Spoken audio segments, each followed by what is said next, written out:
After the Bulls lost the other night against the Celtics, the Bulls officially passed the halfway mark of the season, having played 41 games with 41 more left to go.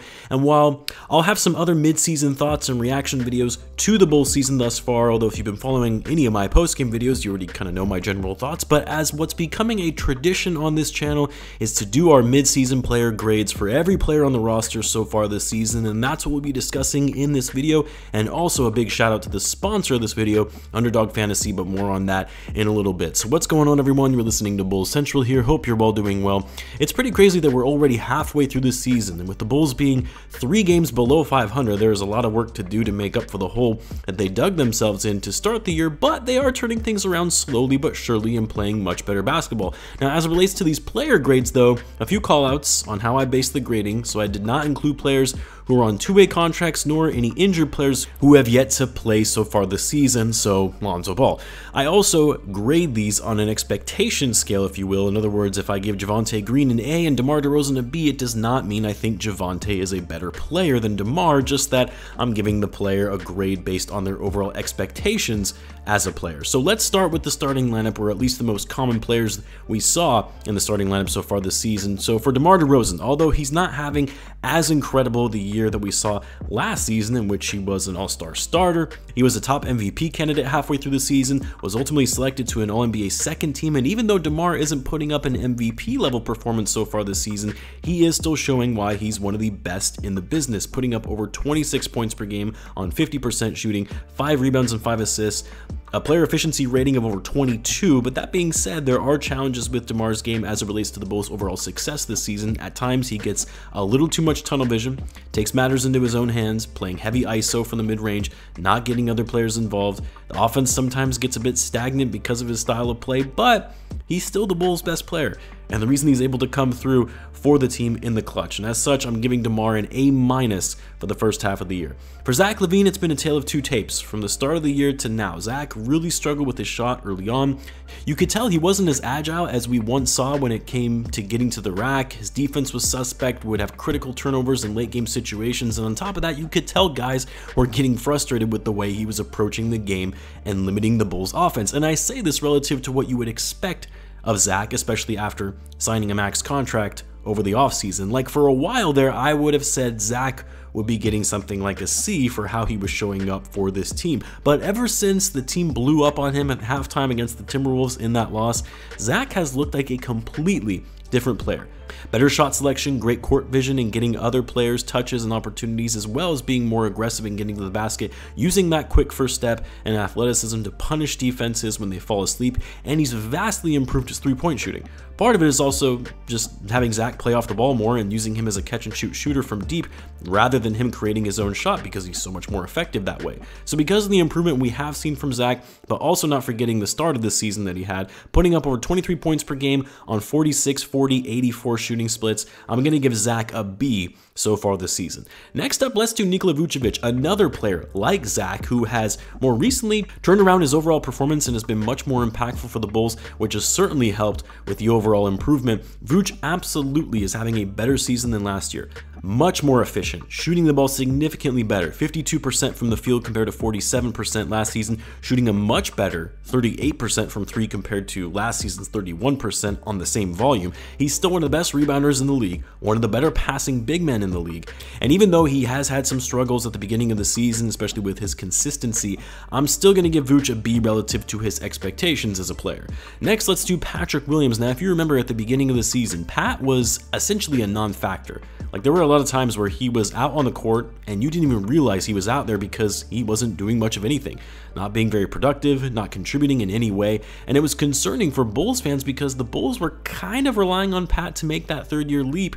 And here he was finishing games with 2 points on 2 shot attempts with like 1 rebound. But as of late, which I guess you'll kind of notice a common trend that everyone has been playing a lot better as of late, which makes the Bulls as a whole performing a lot better. But over the past month or so, Pat has been more aggressive at not only putting up shots with confidence, but also being more aggressive in crashing the boards. He's been more active in moving without the ball, cutting to the basket, finding the open man instead of just standing out in the corner looking for a 3. Obviously, we still need to see Pat improve on a lot of aspects of his offense, but overall, I've been more pleased with what we have seen from Pat thus far. I'm giving him a B- just because it's not quite to the level we would want to see, and he's getting docked some points for how quiet he was to start the season.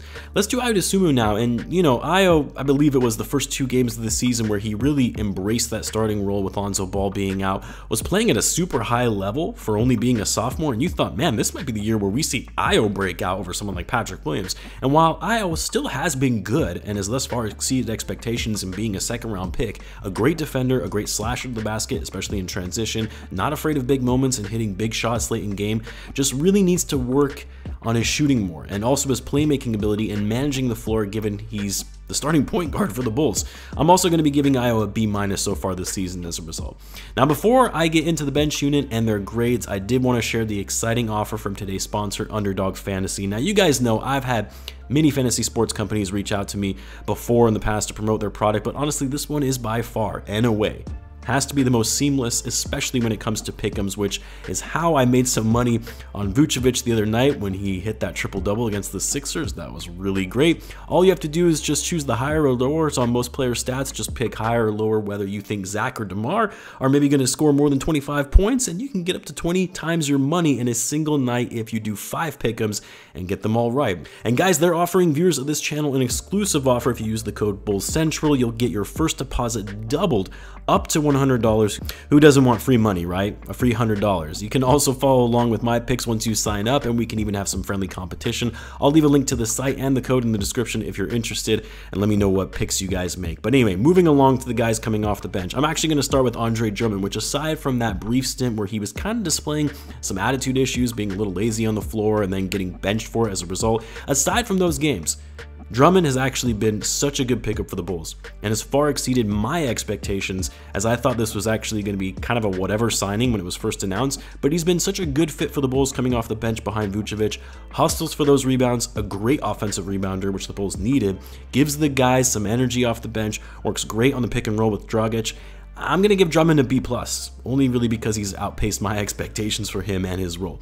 Let's do Goran Dragic next, the Bulls' other free agency signing from this offseason, and yet another signing that I criticized, wondering why the Bulls were adding more guards to the lineup and a guard well past his prime. But Dragic has been solid, a very savvy veteran, a great professional, hard worker. He's obviously not the Dragic we once knew back in his prime, but still a serviceable point guard that has been a good floor general for the Bulls off the bench. Not saying he's always been consistent. He's had some so-so games here and there, but the veteran leadership has been good for the Bulls, both on and off the court. As such, I'm giving Dragic a B. Now let's move on to Coby White. Coby White, still with the team. Dude has been in trade rumors for a while now, but with Lonzo Ball being out, Caruso also being in and out of the lineup so far this season, we've needed him, and he's been worth it, but he's still with the team, and while he's actually played better than I anticipated, he's still the Coby White that is a very inconsistent player, a streaky shooter, and not the best decision maker on the court. That being said, though, I do think Coby's IQ on the court has improved a bit. He's significantly improved his ball handling, which has limited his number of turnovers, which has been great, and he stepped up in big moments in the fourth quarter, hitting some huge shots for the Bulls that have propelled them to wins. I just need to see Coby consistently having good nights and being that scoring threat in the second unit every night. But either way, I'm giving Coby a B- so far this season. Moving along to Alex Caruso. You know, AC has been an interesting one because while last season he was sort of this darling among Bulls fans that everyone loved because of his grit, hustle, that dog in him, as people like to say, he's not afraid to get hurt. He'll fight for any loose ball, take charges, do whatever he needs to do to help the team win. And while that still is Caruso, he's still such an incredible defender, still leads the Bulls in overall box plus minus, so his impact is there. Caruso's offense has dipped a bit though, which I know isn't really part of his game, but we still need him to give the Bulls more than just 5 points per game as he's currently averaging. Last season he was doing over 7 a game. Would love to see him up that number to 8, but he's still such a beast on defense that it's hard for me to give him a bad grade, so I'm going to give Caruso a B- here. Now let's do Javonte Green, who, by the way, in case you missed it, is expected to miss some time due to the fact that he'll be undergoing surgery on his knee and will be reevaluated in 2 weeks, which we've heard this before when it comes to surgical operations and a timeline to be reevaluated for a Bulls player. Lonzo has been out for over a year now, so take it with a grain of salt. I'll likely have another video out about Javonte missing time, but in any event, I mean, you guys know how I feel about Javonte. He's one of my favorite players on this Bulls team, and it's because he just gets it, knows what he needs to do, where he needs to be, hustles on both ends of the floor, brings a ton of energy when he's on the court. There's so much to like about what he does despite not being one of the big names on this team. I will say though, after Javonte had that insane preseason run that I thought maybe we were going to see some of that carryover into the regular season, have Javonte Green be one of the Bulls starters, but he hasn't been as good in the regular season. And on some nights he actually goes pretty quiet with few to no shot attempts. So because of that, I'm actually going to give Javonte a B, even though I would like to give him an A.